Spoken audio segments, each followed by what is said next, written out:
भूमिका आहे का? चालू आहे. मी काय राष्ट्रीय नेता नाही.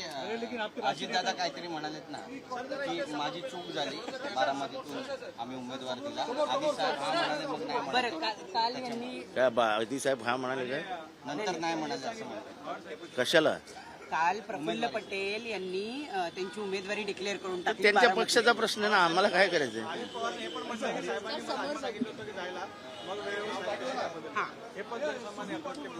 की मी गेलो याची संपूर्ण कल्पना बाळासाहेबांना आहे. साहेबांनी कोणाला अडवलं? मी जातोच जा. साहेबांचा स्वभाव आहे तो. साहेब कधीच कोणाला अडवत नाही. जायतोय, तुला जायचं आहे जा. ते सांगितलं, ते आम्हाला सांगायचे सगळे गेले तरी चालेल, मी एकटा राहीन आणि परत पक्ष उभा करेन. मध्यंतरी अजित पवारांची वक्तव्य येत होती बारामतीमध्ये उभं राहायचं किंवा नाही राहायचं याच्या संदर्भात ते विचार करतील, पण काल प्रफुल्ल पटेल यांनी त्यांची उमेदवारी जाहीर करून टाकली आहे. तो त्यांच्या पक्षाचा प्रश्न आहे, तो त्यांच्या नेत्यांचा प्रश्न आहे. लोकांमध्ये संभ्रम करून निर्माण करून आपल्याबद्दलचं उत्सुकता वाढवायची ही एक कला असते. कदाचित ते त्याच्यात पारंगत असतील. कालचा हरियाणाचा जो काही निकाल लागला त्यानंतर शिवसेना आणि काँग्रेस यांचे जे काही प्रवक्ते आहेत किंवा जे काही त्यांचे नेते आहेत त्यांच्यामधनं जी वक्तव्य येत आहेत ती एकमेकांमध्ये वाद निर्माण करणारी किंवा दोष एकमेकांवर देणारी दिसून येत आहेत. राष्ट्रीय पातळीवरती वेगळ्या भाषा असतात, राज्य पातळीवरती वेगळ्या भाषा असतात. आतमध्ये एकदम गळ्यात गळे असतात त्यांचे. तुम्ही काही काळजी करू नका. चर्चा पुन्हा सुरू झाली. कोणीही काळजी करू नका, आम्हीच लहान भाऊ आहोत. म्हणाले की साहेब सामन्यामधून टीका केली जात आहे काँग्रेस पक्षावर. काँग्रेस पक्षाने म्हटलं की सोबत जर राहायचं असेल तर अशा प्रकारच्या टीकेपासून दूर राहा. ते ठीक आहे, ते चालत राहतं. अच्छा सर, शिवसेना उद्धव कह रही है कि ठाकरे नाम ने घोषित कर दिया की मुख्यमंत्री का हम साथ मुख्यमंत्री देंगे, चेहऱ्याचा तो मुख्यमंत्री मुख्यमंत्र्यांचा का नाम चेहरा घोषित होगा? मुख्यमंत्री का नाम मुझे नहीं लगता घोषित होगा. सर, हरियाणा विधानसभा का चुनाव का जो रिजल्ट आया है उसका असर महाराष्ट्र में देखा जा रहा है. कुछ- महाविकास आघाड़ी का कहीं न कहीं जो कद भंग हुआ है और उसमें खास करके कांग्रेस और शिवसेना आक्रामक हुई यूबीटी, तो क्या दरार कहीं दिख रही है? कुछ दरार नहीं. वो आपके सामने कैमरा पे अलग बोलते हैं, अंदर अंदर अलग बात करते हैं. सर, क्या क्षेत्रीय दल मिलकर कांग्रेस पर दबाव बनाएंगे? एनसीपी और मुझे नहीं लगता है दबाव बनाने की कोई जरूरत है. कांग्रेस भी उतनी ही समझदार है. और सबसे पहले एक बात बोलता हूं, कोएलिशन का जो हेडमास्टर है ना, कोएलिशन गवर्नमेंट चलानी कैसी चाहिए, दोस्तों से प्यार मोहब्बत कैसे रखनी चाहिए, रिश्ते कैसे बना के रखने चाहिए, इसका जो स्कूल का सबसे बड़ा खिलाड़ी है वो है शरद पवार. और वो चाहता है कि हम तीनों ने इकट्ठा आना चाहिए. जो वो चाहते हैं तो ये नामुमकिन है कि कुछ हो सकता है. वो हेडमास्टर है, वो हेडमास्टर है. पण हेडमास्टरांना आता मैदानात उतरण्याची वेळ आलेली आहे का? कारण या दोघांचे वाद आता ते मैदानाच्या बाहेर कधीच नव्हते. ते आजही मैदानात आहे, उद्याही मैदानात राहतील आणि परवाही मैदानात राहतील. तुम्ही कशाला मैदानाच्या बाहेर काढतात? देवेंद्र फडणवीस यांनी टीका केली आहे. देवेंद्र फडणवीस म्हणतायत की कालपर्यंत हम साथ साथ म्हणत होते, हरियाणा निकालानंतर हम आपके एक कोण म्हणतायत. मला माहित नाही त्यांनी रात्री पिक्चर बघितलेला का. बिग बॉस मध्ये सदावर्ते गेले, त्यांनी शरद पवारांवर महाविकास आघाडीवर आरोप केले. खंडाळ्याच्या घाटात माझा एन्काउंटर करायचा प्लॅन होता. माहित नाही. एन्काउंटर करणार होते, ही बातमी फुटली कशी? म्हणजे ठीक आहे, जाऊ दे, चला. सर, क्या वाकई में विधानसभा चुनाव का रिजल्ट है हरियाणा का कहीं न कहीं महाविकास आघाड़ी कोई चिंता मत करो, कोई चिंता मत करो. हम कोई चिंताग्रस्त नहीं है. जिसमें अग्रेस दिख रहे हैं वो सीधे कांग्रेस पे और कांग्रेस की देखो ऐसा है, छोटा बड़े भाई की बात हो रही है. ऐसा है, कोएलिशन गवर्नमेंट कैसा चलाना चाहिए, कोएलिशन गवर्नमेंट में पार्टनर्स को कैसा संभालना चाहिए, इसका देश में सबसे बड़ा अनुभव किसके पास है? वो है शरद पवार जी. और शरद पवार जी ने कहा है तुम तीनों साथ में बैठो.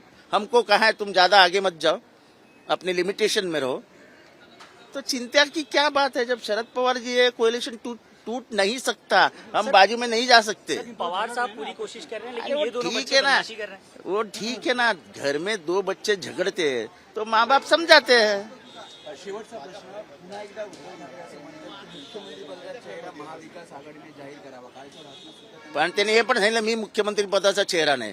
ते सांगा ना, ते सांगा ना. राष्ट्रवादीने आपला चेहरा जाहीर अहो पण ते सांगा. महत्वाचं की मी चेहरा नाही, पण तुम्ही बघा काय ते. पाठिंबा देणार अहो पण ते म्हणाले ना मी चेहरा नाही. बस आम्हाला नाही जाहीर करायचं आहे. सर मुख्यमंत्र्यांनी म्हटलंय की जसं हरियाणामध्ये निकाल लागले तसेच महाराष्ट्रातही महायुतीचाच विजय होईल. असं ते लोकसभेत पण म्हणायचे. कॉन्फिडन्स वाढला असं म्हणा. एक आहे, मुख्यमंत्री ओव्हर कॉन्फिडंट असतात, कॉन्फिडंट नसतात. Thank you sir.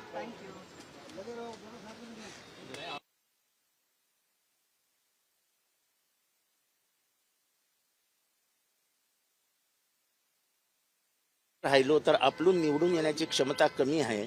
आपण निवडून येऊ शकत नाही. आपल्याला शरद पवारांचा टॅग लागेल. झालं, आपल्याला फंड मिळाले, आपल्या बँका माफ झाल्या, आपलं जेवढं काम करून घ्यायचं होतं तेवढं झालं. आता निवडून येण्यासाठी परत आपल्याला शरद पवारांची गरज आहे असं जर त्यांना कळलं असेल तर ते परत येत असतील. त्याच्यात चुकीचं काय आहे? हां, पण एक वर्षासाठी जो माणूस चुकलेल्या मार्गावर, सर ते म्हणतात ना, सुबह का भूला शाम को अगर घर लौटा है तो उसे भूला नहीं कहते. एक वर्षातच परत आले ना घरी, एक वर्षाच्या आतच. मग ही म्हण अजितदादांसाठी पण लागू होईल जर त्यांनी नाही, ते आमचा चॉईस आहे ना, म्हणजे शरद पवारांचा चॉईस आहे, माझा नाही. कोणीही घ्या, मला काय, मी इथं बघितलं पण नाही कोणाला घेतलं, कधी घेतलं, काय झालं. पवार साहेब असं म्हणतात की महिन्याभराचं दिवसाचं बुकिंग झालेलं आहे, एवढे आयाराम तुमच्याकडे कार्यक्रम फिक्स आहेत. म्हणजे कसं आहे की आम्हाला आता चॉईस आहे, कोणाला घ्यायचं, कोणाला नाही सांगायचं, अशा स्थितीत आम्ही. क्रायटेरिया ठरलाय. ते सगळं शरद पवार, ते आपण बोलायचंच नाही हो या विषयावर. आपण फक्त सकाळी नाव वाचायचं, हा आला बस. पण जो उठाव झाला, जी पक्ष फोडाफोडी झाली, यानंतर कार्यकर्त्यांमध्ये सुद्धा एक चीड होती, एक नाराजी होती आणि पुन्हा यांना घ्यायला नको, हे निष्ठावंत नाहीत अशी पण चर्चा होती. आणि हे माझंही स्पष्ट मत आहे की यांना जास्त भाव देऊ नये. ठीक आहे, रामराजे वगैरे चांगली लोक आहेत, म्हणजे काय हे नाही, पण काही लोक जी खास करून ज्यांनी साहेबांवर टीका केली आहे अशा माणसांना तर बिलकुलच घेऊ देणार नाही. मैंने आपका इशारा कहीं अजित पवार की तरफ है? मैं किसका नाम लिया हूँ? तो टीका उन्होंने सबसे ज्यादा की.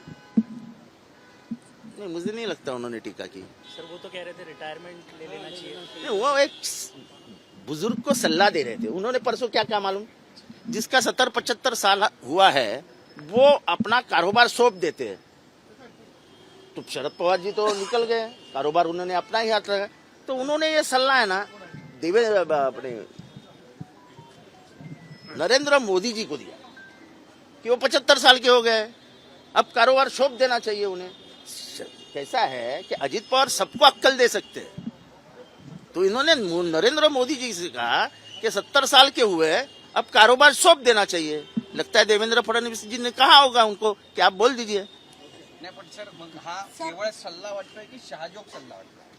नाही, आता तो ते ज्याच्याबद्दल ते बोललेत नरेंद्र मोदीजींबद्दल, त्यांनी ओळखावं आणि त्यांच्या लोकांनी समजावं. सर, लोकसभेमध्ये फेक नरेटिव्हचा मुद्दा उपस्थित केला गेला होता, मात्र आता संघ तयार झाल्या फेक नरेटिव्ह फोडण्यासाठी. आता ते 12 आघाड्यांवर घात घालणारे फेक नरेटिव्ह 12 काय? आघाड्यांवरती ते म्हणे की आम्ही टीका करत कोण म्हणे? संघ आता तयार झालेला आहे फेक नरेटिव्ह खोडून काढण्यासाठी. संघ राजकारणात आला. त्यांचं हा, आतमधल्या आतमध्ये ते मोडून काढणार आहेत ना. घरात काय होतं त्याच्याशी आपल्याला काय करायचं? पंतप्रधान नरेंद्र अहो साधी गोष्ट सांगतो. कॉन्ट्रॅक्टरनी पत्र दिलंय की 40,000 कोटी रुपयाची बिलं बाकी आहेत. त्याच्याबद्दल मीडियामध्ये काहीच येत नाही. रिझर्व्ह बँकेकडे पाय घासतायत की दिवसाला आठवड्याला 3,000 कोटी रुपयाचं कर्ज घ्यायचंय. म्हणजे महाराष्ट्राची आर्थिक परिस्थिती ही उत्तर प्रदेश, बिहारपेक्षा झारखंड बिरखंडच्या खाली गेलेली आहे. आठवड्याला जर 3,000 कोटी रुपये आपण भीक मागणार असो तर ऋण काढून सण साजरे करायचे कशाला?